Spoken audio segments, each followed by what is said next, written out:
unsur-unsur, faktor-faktor yang akan menyokong kita ke perjalanan kita ke Putrajaya.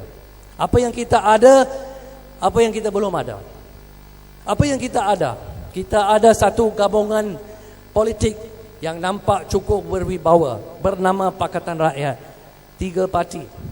Kita ada satu pemimpin, ketua umum sendiri parti kita, yang hampir satu institusi dalam politik negara kita, yang cukup berwibawa untuk memimpin gabungan politik ini. Inilah kelebihan kita. Kita ada semua ini. Tapi adakah ini cukup untuk membawa kita ke Putrajaya? Itu juga jadi persoalan, ya. Kita pun diserang. Pemimpin kita diserang, khususnya ketua umum kita. Diserang dengan pendakwaan politik yang berniat jahat. Diserang dengan macam-macam fitnah. Itu pun memang akan mengakibatkan rakyat marah. Tetapi adakah kemarahan rakyat itu cukup untuk membawa kita ke Putrajaya? Bagi saya, ini pendapat saya sendiri, saya rasa tak cukup. Kemarahan itu mesti ada, betul, tapi tak cukup untuk membawa kita ke Putrajaya. Dia telah menyumbang kepada gelombang politik di tahun 1999 dan juga ada main peranan di 2004. Tapi sama ada boleh membawa kita ke Putrajaya, saya rasa kita perlu faktor-faktor lain. Dan apakah faktor itu? Itu ia berkaitan dengan buku jingga. Sebab akhirnya saudara-saudari kita kena faham, pengundi akhirnya mau melihat apa? Dia mau lihat tawaran kita. Apakah yang kita akan buat sekiranya kita diamanahkan kuasa duduk di Putrajaya? Apakah yang kita akan buat? Dan inilah yang kita ada di buku jingga. Sebab itu kita mesti faham, ya, dan kita mesti tahu itu. Dan ada satu faktor lagi, dan saya gembira Tan Sri Khalid duduk berdengar juga. Sebelum saya sebut itu, saya kena sebut tadi kita berdua-dua bersama di kawasan saya di Subang tadi, di Kota Damansara, ya, di Dun Kota Damansara, sebab Tan Sri Khalid membuat keputusan turun ke Padang untuk melihat keadaan dengan mata dia sendiri, keadaan flat PPR. Apa ni PPR ni? Projek Perumahan Rakyat. PPR di Kota Damansara di 2 tempat, Seksyen 8 di Lembah Subang. Kawasan saya Subang adalah istimewa sedikit. Di Selangor, mungkin kawasan saya adalah ada kawasan dengan jumlah blok PPR yang terbesar di seluruh Selangor. Ada 12 blok, 4 di Seksyen 8 Kota Damansara, 8 di Lembah Subang. Dan sebab ada aduan daripada penduduk, Tan Sri Khalid dengan rombongan daripada MPBJ turun, saya pun hadir dengan adun kita Dr. Nasir untuk melihat keadaan. Saya sebut itu sebagai contoh kenapa. Sebab itu pun akan merupakan faktor sama ada kita akan sampai ke Putrajaya. Performance kita di Selangor. Dan saya cukup gembira pagi ini tadi sebab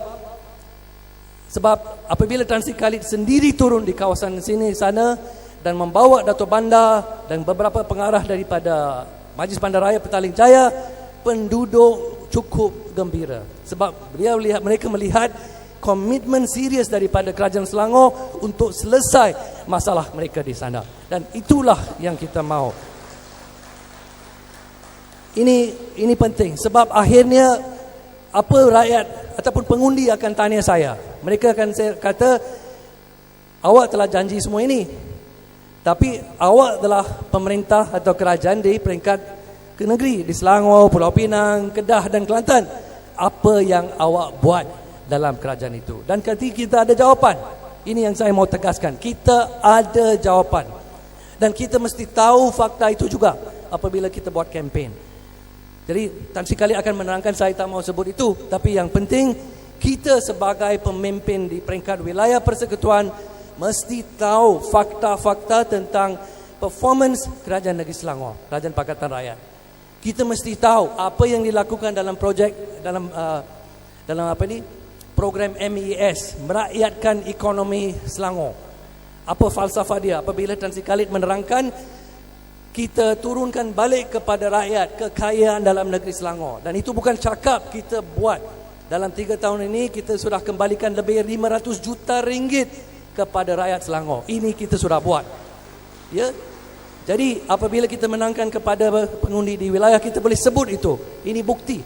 Ini bukan cakap kosong. Ya, dan kita mau buat untuk seluruh negara, kita sudah mula di Selangor. Jadi ini yang kita mesti tahu. Kita tak boleh hanya tahu kandungan buku jingga, kita mesti tahu juga performance kita di Selangor, dan itulah contoh yang kita akan bawa ke pengundi kita. Dan apa yang kita buat petang ini pun, pagi ini pun, yang Tan Sri turun, boleh jadi contoh.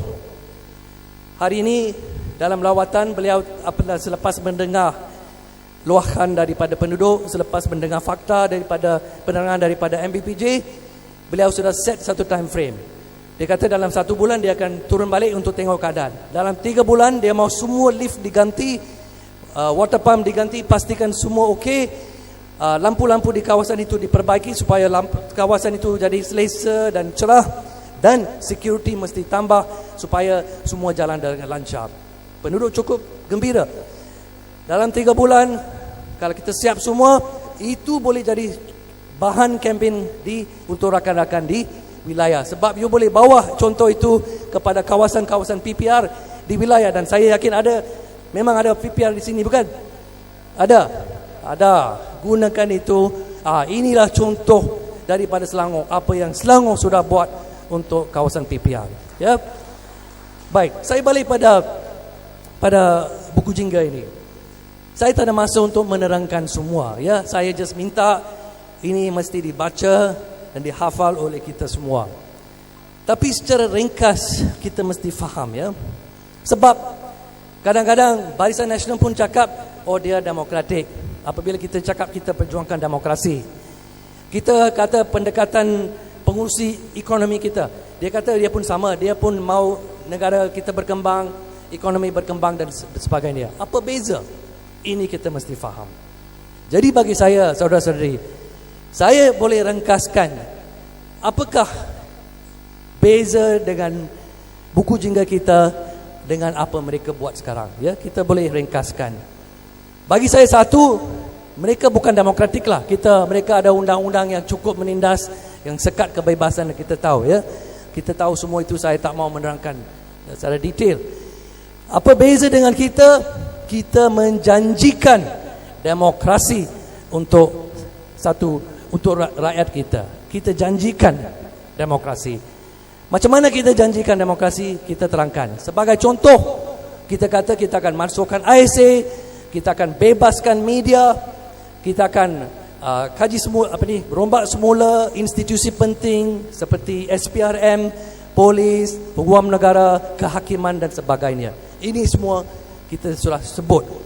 Kita akan masukkan akta rahsia rasmi. Sebab apa? Dia halang rakyat daripada dapat maklumat penting. Dan kita akan buat satu akta kebebasan maklumat ataupun a Freedom of Information Act. Kita akan buat. Ini semua kita sudah sebut. Dan saudara-saudari, kita juga boleh hujah kepada pengundi, ini bukan cakap saja. Kita sudah tulis, ini janji bertulis. Tetapi di Selangor kita sudah buat. Kita sudah gubal satu akta pembebasan maklumat, a Freedom of Information Act. Tan Sri sudah buat pada tahun lepas di Selangor. Sudah buat. Jadi kita perlu contoh macam itu untuk menunjukkan kepada pengundi. Ini bukan, kita serius sebab kita telah tulis hitam putih. Tapi kita bukan saja tulis. Bila mana kita ada kuasa untuk membuat, kita sudah buat. Ya. Jadi itulah aspek satu kita kena kenangkan. Kita akan mengembalikan demokrasi kepada rakyat Malaysia. Barisan Nasional nak buat apa? Dia nak kekalkan satu kerajaan yang kukuh besi, satu police state di mana kita tidak boleh kumpul, kita tak boleh cakap, kita tak ada ruang dalam TV, dalam radio. Inilah mereka mau. Inilah beza di antara kita. Apa perbezaan yang kedua? Mereka sekarang menguruskan negara dengan cara yang jelas rasuah. Ada unsur rasuah yang ketara, ya. Kita sekarang hilang 28 bilion satu ringgit boros, tiris, ya, hilang daripada duit rakyat sebab rasuah. Ini kita sebut, inilah beza dia. Kita akan buat satu kerajaan yang bersih, telus dan bertanggungjawab. Dan kita ada contoh. Maaf Kelantan. YB, kita di dalam masa kecederaan. Ya, Kelantan, Kedah, Penang, Selangor. Semua ini adalah dinilai oleh Auditor General dan jelas lebih telus, lebih bertanggungjawab daripada negeri-negeri yang diperintah oleh Kerajaan Barisan Nasional. Aspek ketiga apa? Ini penting, ya. Sebab cara mereka menguruskan ekonomi, mereka lebih mementingkan kroni-kroni mereka. Kita mementingkan siapa? Rakyat. Bahagian rakyat yang mana?